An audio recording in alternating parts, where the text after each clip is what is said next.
Don't start opening. Robe.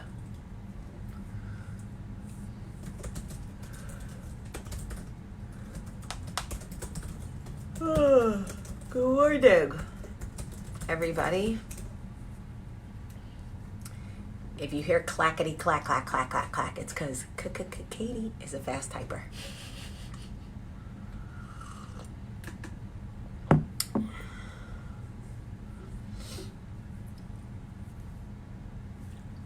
Good morning. Chills.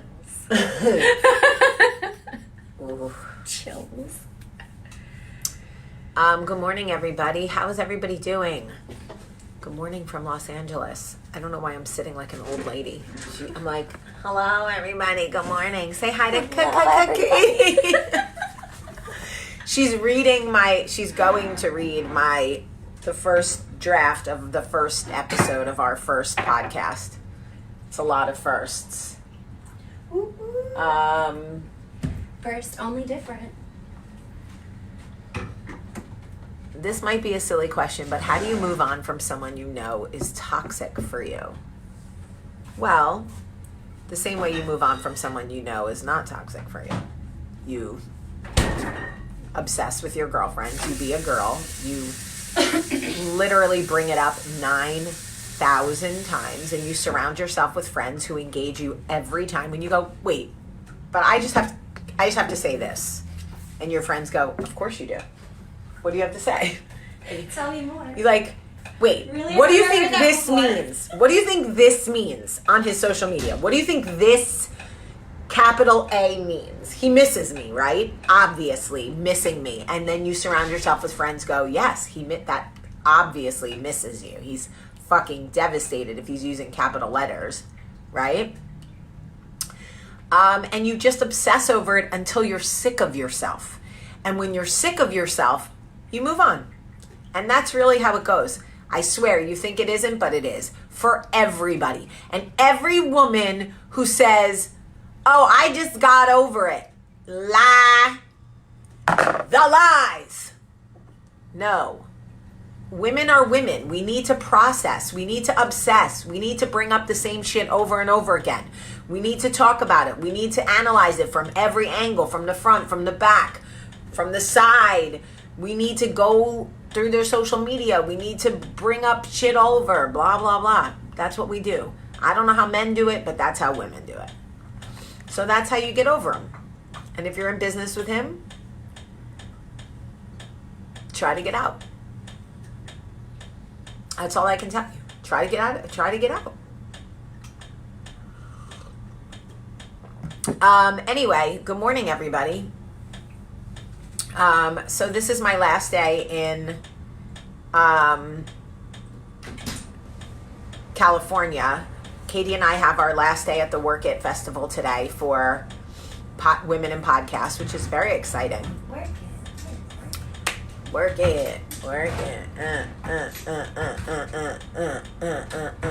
And then Katie and I are going to go to some like little event thing they're doing tonight. And then I'm going to go to the airport and take Katie's moving out. Goodbye. Bye. See you tomorrow. Bye. Have a safe trip home. Thank you. And then I'm taking the red eye home tonight to Atlanta so I can drive 2.5 hours from Atlanta to Birmingham so I can make it to soccer. And that's what we do. We just make it to soccer.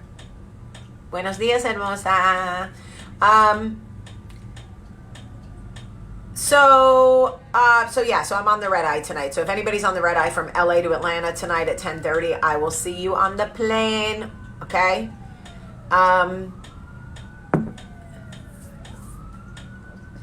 Whoop, whoop. That's the sound of the police. Whoop, whoop. That's the sound of the beast. You hear that siren? When women are saying they're done, I'm done. They're not done. It's when a woman stops saying she's done that she's really done. When a woman's fed up, there ain't nothing you could do about it. True story. As soon as a woman stops talking about you, no, the tick is her water thing. It drives me crazy. When a woman stops talking about you and stops checking up on you, if you ask a woman if she wants to get some food and she says she's not hungry, when I tell you she is never coming back, she is never coming back. Because women never turn down food. So if you say to a woman that you've been met with, do you want to go get something to eat? And she's like, no, I'm not hungry. Bro, she already got a new dude. She's checking on somebody else's social media. She's totally moved on. She's checked out. That's how you really know. When a woman stops checking for you, she stops telling people she's done. She doesn't even talk about you anymore. Your name doesn't even come up. It's like she doesn't even know you. She ghosted you so bad, it's October all year. Anyway, let's talk about the safety nets that we build around our lives, because happy birthday, Dee, I really heard it yesterday. So I'm at the podcast festival and I'm talking to all these women. I'm like, so what do you do? Oh, well, I have an idea for a podcast. I don't know, so it's just a hobby. I'm just doing it for fun. Blah, blah, blah. Okay. Right? Then I go to the next woman. So what do you do? Oh, well, I'm trying to start a podcast. I don't know. I'm not sure if it's for me, but I have this idea and I love it. I don't know. Ladies, why do we build safety nets around every single thing that brings us joy or makes us great? When a man is starting something, you ask a man, what do you do? I started a business. I'm starting a business. Boom. That's it. When you ask a woman, it's all like, I don't know, maybe I don't know. It's like, I'm scared. It's a thing. I don't know. We do the same thing with relationships. We meet someone, I don't know, I think I don't know. Ask a man, what's up with the girl? Oh, I don't know, she's straight. We're hanging out. We like to say, but that's whatever. They'll go so far to be like, that's my girl. Not us. We went on I know it's not serious. I don't think he likes me. Everything with the safety net. We overthink everything. And I know some people are like, Jamie, that's just women. But we are so consumed by what other people think and the perception of do we think we could really do something? Could we really be good at this? I want to write a book, but I don't know, because I don't know what. Do you want to write a book, or do you want to get we need to start saying what it is that we want and be comfortable with what we want. Do you want to write a book, or do you want to get published? Do you want to get published, or do you want to get paid? Do you want to get paid, or do you want to be famous? What is it that you want? Because if you want to write a book, nobody is stopping you from writing a book. You don't have to be like, but I don't know, I'm not sure, I want to write a book, but I don't know. Write a book. Now, if you want to get published and you're afraid that you won't get published, then at least write the book and then say, I wrote a book and I would like to get it published.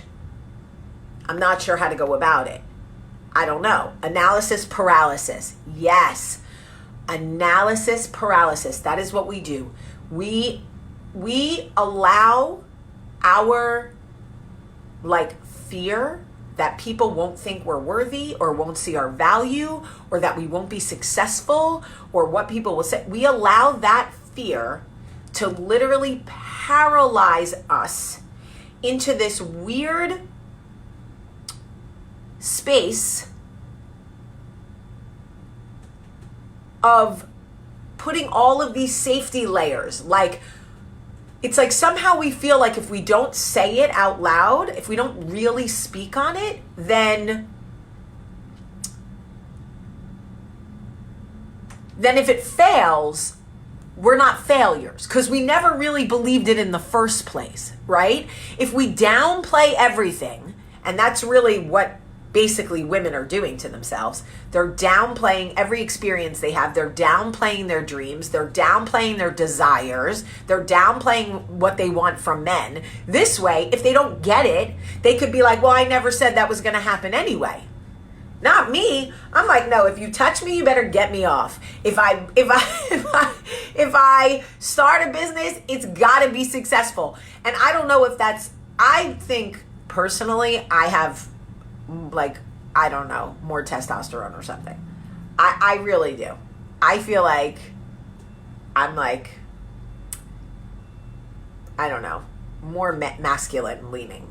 Like, I'm feminine as a woman, like my body's feminine, obviously, but I mean my drive is, I think, more masculine. Although I am girly, because in other instances I do, and certainly have in my life, obsessed over, you know, if a man texts you or doesn't text you, or, you know, and even when I dated women, no, I was definitely the more masculine one in the girl relationships, that's for sure. But I don't know. I'm an anomaly. I don't know. Don't go by me. You're all like, but we're fucking listening to you. I know you are, but I'm a different, I don't know what I am. I'm a hermaphrodite. I don't know. I have a masculine mindset. Yes, I do. But it bothers me that I have to phrase it that way, because I feel like if a woman is comfortable saying what she wants, she has to be masculine, or she has to be,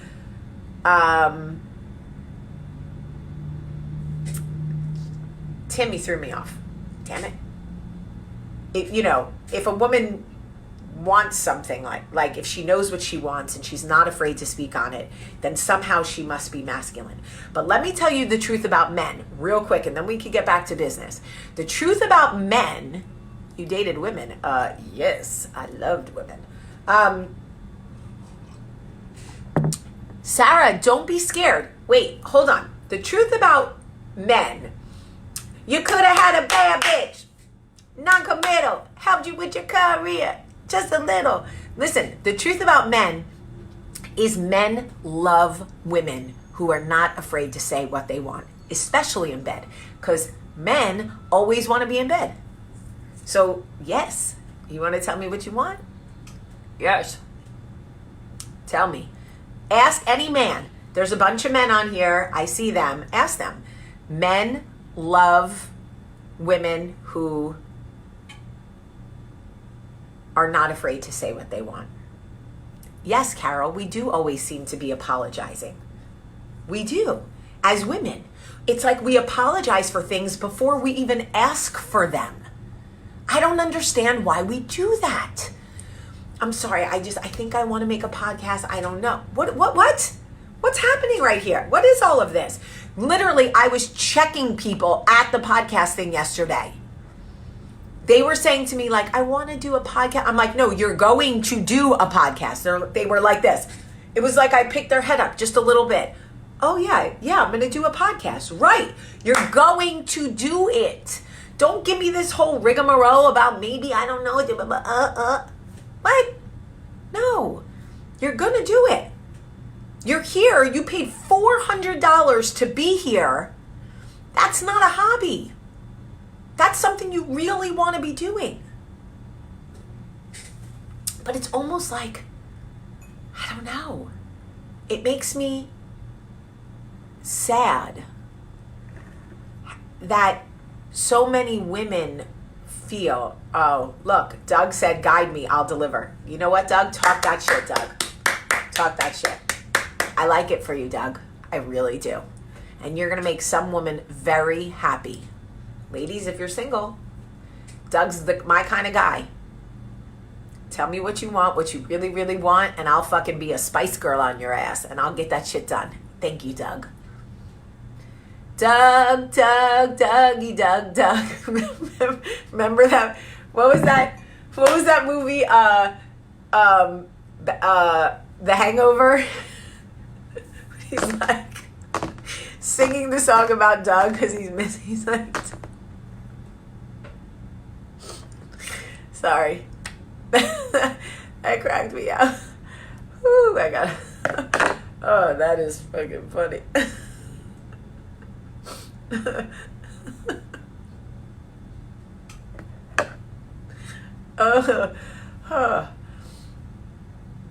Okay, that was funny to me.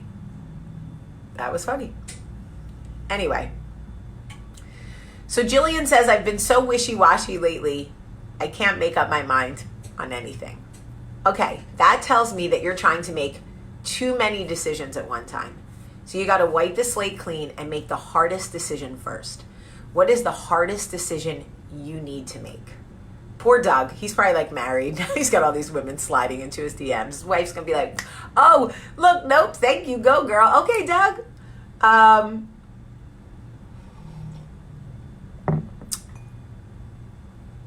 If you feel like you can't make a decision, it's because you're trying to make too many at one time. Make the hardest one first. I always tell people that. Make the hardest decision first. Tackle the biggest thing on your to-do list first. Get those things off your plate, and everything else will start to fall into place. So if you feel like you can't make a decision, it's because there's something big that is looming that you are avoiding, that is clouding your judgment. It's not allowing you to focus on anything else because there's this one big thing. You need to tackle that first. I'm so Italian. I literally cannot. I'm like calling baseball calls and doing Wakanda and all kinds of shit with my hands because I don't know how to talk without using my hands. Sorry. Tackle the biggest one first. And here's the thing. Ow! Okay.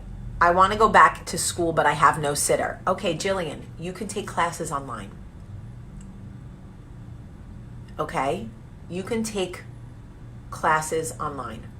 Tiffany, I love crafting, but I feel afraid because I'm afraid no one will like what I make. And there are a lot of people who do that.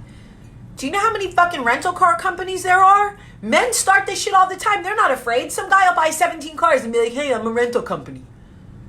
Really? There's 800 rental companies. That's okay. I'm different. Don't worry about how many people are crafting.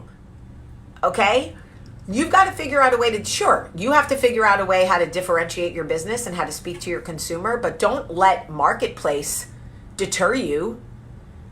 Katie and I just built a scripted fiction podcast studio. Nobody else is solely focused on scripted fiction, but other people are doing it. People are saying, how are you going to compete with Gimlet?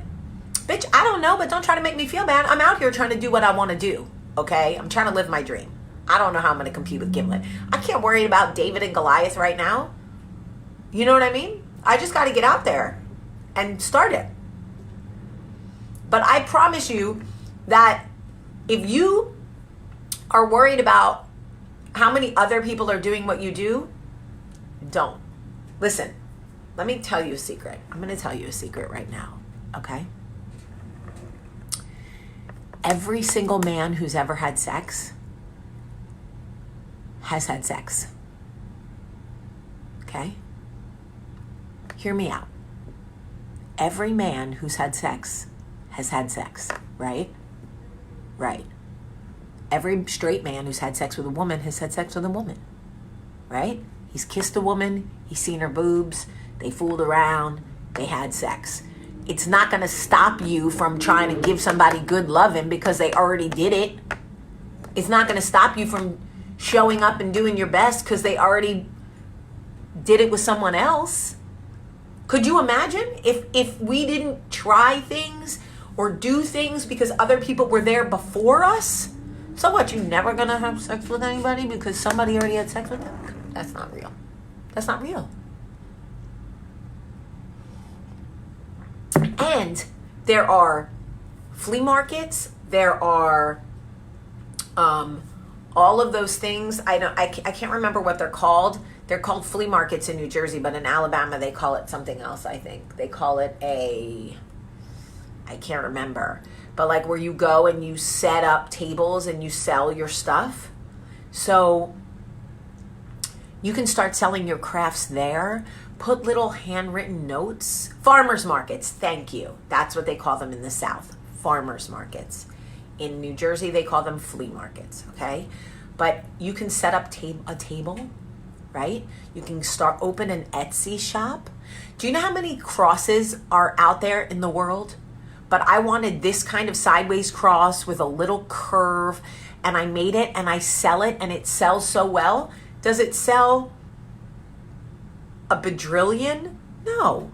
But I don't need it to sell a bajillion, to be honest with you. Don't let anything stop you from doing what you want to do, and don't apologize for everything that you want before you even say you want it. I don't want us to do that.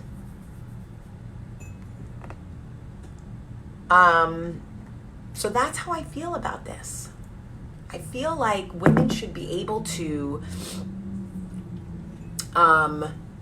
say what they want without giving a disclaimer that it might not work. It's like, not okay. That's okay. You don't have to say that. You can sell furniture. You can do stuff on Instagram and Facebook. You can sell everywhere. These days, you can sell on Craigslist. You can sell on selling sites. There are so many ways to get information out about what you want to do. Come on, baby, light my fire. But I'm telling you, you could do anything. Don't make me sing the song, because you know I will. You are the best. You can do anything. You can be anything you want to be. You are a smile. You are a rainbow. You were created so perfectly. Sometimes we laugh. Sometimes we cry. Sometimes we hurt inside and don't understand why. We're only human. We make mistakes. Sometimes it seems like only other people get the breaks. But you're the best. Don't you worry. It's all fear, and it lies to you. It lies to her. Tells her things only a child would understand. Know that movie? It's Poltergeist. I'll sell anything. I'll sell you Michael. Who wants to buy Michael? I'm going to sell him right here on Facebook. I just want you to try to say what it is that you want without apologizing for it ahead of time in case it doesn't work. Who cares if it doesn't work? So what if you say you're starting a frickin' Etsy shop to sell crafts and 6 months later you close it and it didn't work? Who cares? Big deal. You know? Really. Big deal. Really, what is the worst thing? I opened an Etsy shop and I sold some shit and it didn't work. Oh, okay. Okay.